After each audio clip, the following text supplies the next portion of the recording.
Değerli kardeşlerim, bir defa Tiananmen meydanında tankların önüne dikilenleri taltif yağmuruna boğanlar, Kızılay Meydanı'nda, Şehitler Köprüsü'nde, Kazan'da ve daha birçok yerde yaşanan kahramanlık hikayelerini görmezden gelmişlerdir.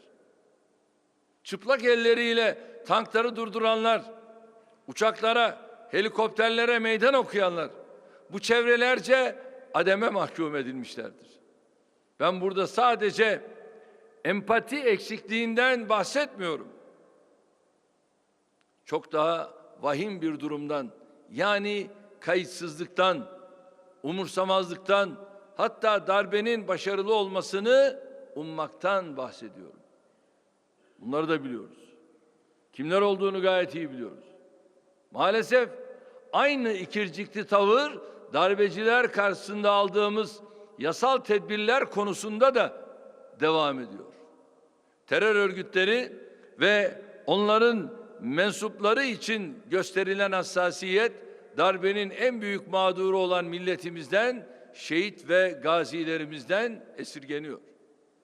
Gözü yaşlı çocuklar, yüreği dağlanmış analar, bir ömür gönlü buruk kalacak eşler hiçbir şekilde gündeme gelmiyor, getirilmiyor. Bizim yaşadığımız hadiselerin onda birine bile maruz kalmayanların aldığı önlemler ortadayken, anayasamıza ve uluslararası hukuka uygun olarak hayata geçirdiğimiz olağanüstü hal ve diğer tedbirler ilk günlerden itibaren bu çevreler tarafından insafsızca, acımasızca eleştiriliyor. Daha da kötüsü, darbeciler, FETÖ üyeleri, eli kanlı katiller maalesef kimi Avrupa ülkelerinde mağdur gibi karşılanmakta, kol kanat gerilmektedir. Şu anda hala devam ediyor. Sığınma hakkı, Suriyeli masumlardan, Arakanlı mazlumlardan, Afganistanlı, Afrikalı gariplerden esirgenirken, FETÖ'cü ve PKK'lı teröristlere altın tepside bunlar sunuluyor. Bunları sizler bizzat görev yaptığınız o ülkelerde çok açık ve net görüyorsunuz. Canını kurtarmak için, bir tas çorba için kapılarına gelenleri kovanlar, darbecilere ve azılı teröristlere sahip çıkmaktadır. Dost demeye dilim varmıyor. Ama en azından müttefik bildiğimiz ülkelere yakıştıramadığımız bu tablo karşısında elbette üzülüyoruz. İşte bakıyorsunuz, şu anda ülkemizde kara listede olup kaçan FETÖ terör örgütünün mensubu Amerika'da bir üniversitede rektör olarak atanabiliyor. Bu ne menemiştir? Bu nasıl bir şeydir? Avrupa değerlerinin bu şekilde hırpalanmasını, bu derece ayaklar altına alınmasını açıkçası kabullenemiyoruz. Ama bu sorunlu tabloya rağmen karamsarlığa da düşmedik, düşmüyoruz. Zira yılgınlık, bezginlik ve atalet kesinlikle bize yakışmaz. Mermeri delen suyun gücü değildir, damlaların sürekliliğidir. Bugüne kadar haklı olduğumuz konularda doğruları söylemekten çekinmedik, hiçbir zamanda çekinmeyeceğiz. İnatla ve ısrarla muhataplarımıza bu meseleleri anlatmayı, varsa kafa karışıklıklarını gidermeyi sürdüreceğiz. Kıymetli büyükelçiler, 17-25 Aralık'tan itibaren son 3 yılda hayata geçirdiğimiz tedbirler sayesinde FETÖ ile mücadelede belli mesafe kaydetmiştik. 15 Temmuz'dan itibaren mücadelemizi daha da yoğunlaştırdık. Kamuda FETÖ ile irtibatlı olanların büyük bir bölümünü temizledik. Bu hainlere mali destek sağlayan kuruluşlar da denetim altına alındı. FETÖ'nün 115 ülkede örgüte militan devşirme merkezi olarak kullandığı okulları bulunmaktaydı. Halihazırda 6 ülkede bu okullar kapatıldı. Gambiya, Azerbaycan, Libya, Ürdün, Dominik Cumhuriyeti ve Haiti. İki ülkede okullara el konuldu. Sudan, Pakistan. 7 ülkede ise okullar Türkiye Maarif Vakfı'na devredildi. Gine, Somali, Çad, Senegal, Moritanya, Nijer ve Gabon. Ayrıca Malezya'daki FETÖ okulları terör örgütü unsurlarından arındırıldı. Bu okulların mülkiyeti ve yönetimi Malezyalı yatırımcılar tarafından devralındı. 40 yıldır sinsi bir kanser hücresi gibi içimizde büyüyen, son 25 yıldır dünyayı bir ahtapot gibi saran böyle bir örgütle mücadele muhakkak kolay değildir.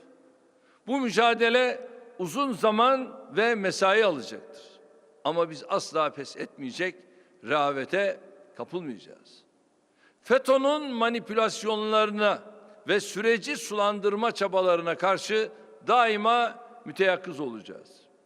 Adalet terazisine halel getirmeden, sapla samanı karıştırmadan, masumla suçluyu iyi ayırt ederek mücadelemizi kararlılıkla sürdüreceğiz. FETÖ halen fırsat bulduğu her ülkede Türkiye aleyhine algı operasyonu yürütüyor. Elindeki tüm imkanları ülkemizi karalamak için kullanıyor. Ülkemize düşmanlık eden kim varsa, bu milletin hasmı hangi yapı varsa onun eteğine yapışmaktan çekinmiyorlar. Geçen yıl yaptığımız Amerika Birleşik Devletleri ziyaretimizde bunu çok açık ve net bir şekilde gördük. Sadece charter school'lardan yılda 500 milyon dolar bunlar devşiriyor. Basit bir rakam değil. Ondan sonra da tabii ki bu belli merkezlere, belli yerlere dağıtımı yapılıyor. PKK sempatizanları, Asala yandaşları ve FETÖ'cüler el ele, kol kola eylem yapıyorlar. Bu terör yoldaşlığı 15 Temmuz sonrasında ivme kazanmıştır. Her birinizin darbe girişiminden sonra ortaya koyduğu mesainin farkındayım. Her kurumumuza sızan bu yapının dış işlerine de sirayet ettiğini, örgütle iltisaklı şahısların temizlenmesi sonrasında Dışişleri Teşkilatımızın bazı sıkıntılar yaşadığını da biliyorum. Personel sayınız azalsa dahi mücadeleyi özveriyle yürüttüğünüz için sizlere teşekkür ediyorum. Şunu bir an olsun aklınızdan çıkarmayın. Şahsım ve devletimizin tüm kurumları sizlerin yanındadır. Siz gayret gösterdikçe bizlerden de gereken desteği her zaman göreceksiniz. İnşallah ortak gayretlerimiz neticesinde bu belayı devletimizin ve milletimizin başından tamamen def edeceğiz. Kıymetli dostlarım, değerli büyükelçilerimiz, tarihimizde tek bir meseleyle uğraştığımız dönem bulamayız. Bugün de bir yandan FETÖ ile cedelleşirken diğer yandan da bölücü örgütle, DAEŞ'la ve DHKPC ile mücadele ediyoruz. Bu terör örgütlerinin amacı ülkemizi inanç ve etnik köken üzerinden bir çatışmanın içine çekmektir. Toplumumuzun farklı kesimlerine hedef aldıkları saldırılarla bu örgütler Suriye ve Irak'taki ateşi ülkemize taşımaya çalışıyorlar. Misafirlerimizi hünharca katlederek ülkemizi bilhassa turizm yönünden yaralamak istiyorlar.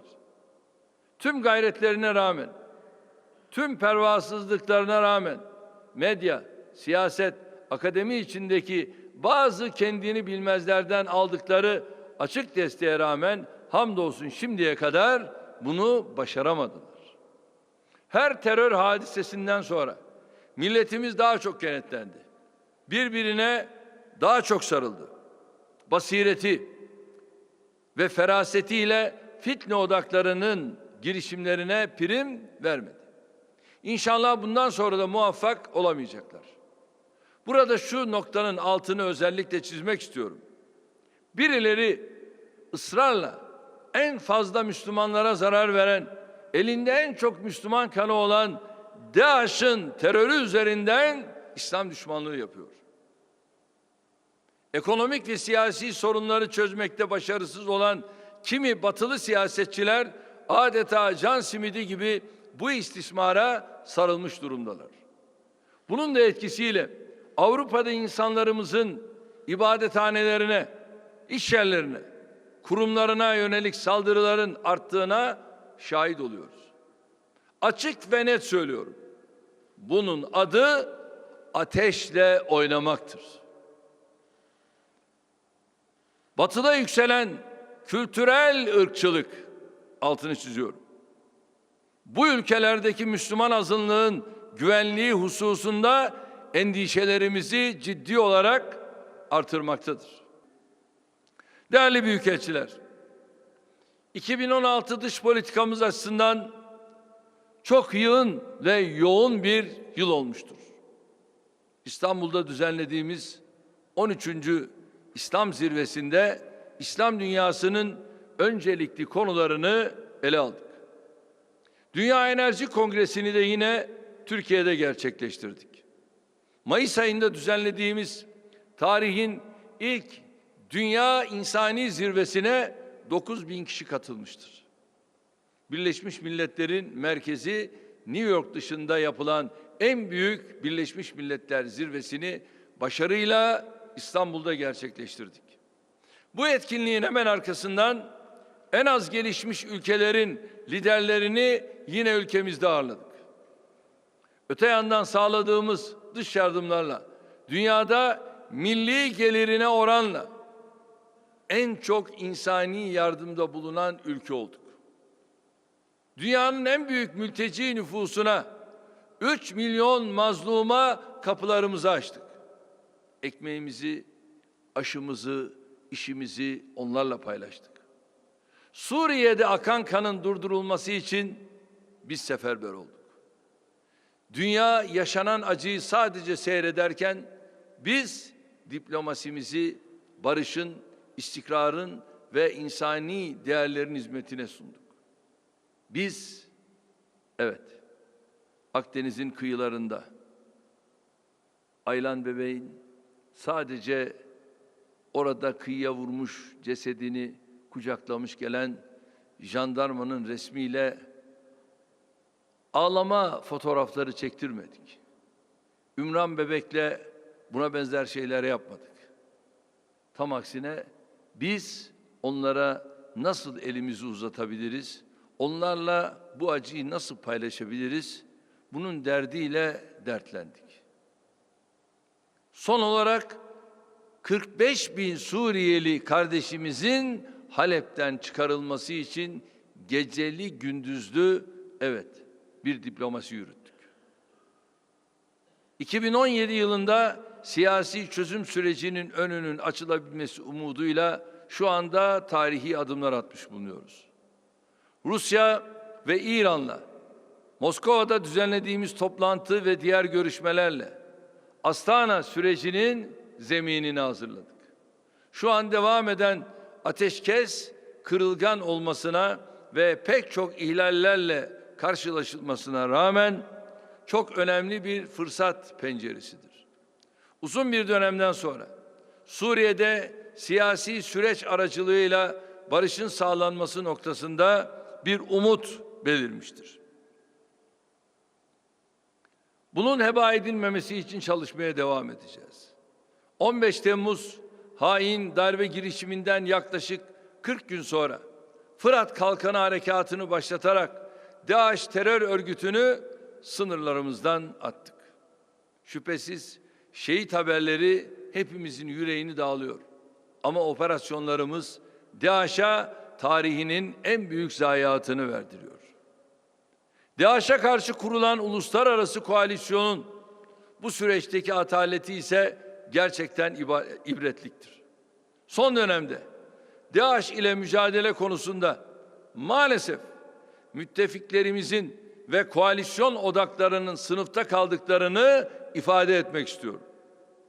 Güney sınırımız boyunca bir terör koridorunun veya terör örgütlerinin yuvalandığı kurtarılmış bölgelerin oluşmasına asla izin vermeyeceğiz. milli güvenliğimizi ilgilendiren konularda masada ve sahada olmaya kesinlikle devam edeceğiz.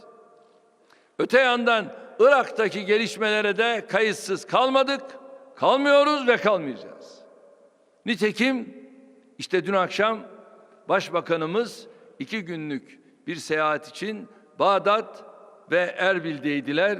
Geniş bir heyetle orada yüksek düzeyli stratejik konsey toplantılarımızı bıraktığımız yerden 3.'sünü yapmak suretiyle süreci yeniden başlattılar. Irak'ın DAEŞ terör örgütüne karşı yürüttüğü askeri mücadeleyi desteklerken Musul, Tel Afer ve Sincar konusundaki kaygılarımızı gidermek için her türlü askeri ve diplomatik tedbir aldık. Irak hükümetiyle bu süreçte zor ancak samimi bir diyaloğu da 2 günlük görüşmeyle başlatmış olduk. Geçtiğimiz günlerde Sayın İbadi ile yaptığım telefon görüşmesi, akabinde Sayın Başbakanımızın Bağdat ve Erbil ziyaretleri, yol haritasının belirlenmesi açısından güzel bir başlangıç oldu. Irak'tan DAEŞ ve PKK gibi terör örgütlerinin sökülüp atılması için ortak çabalarımız devam edecek.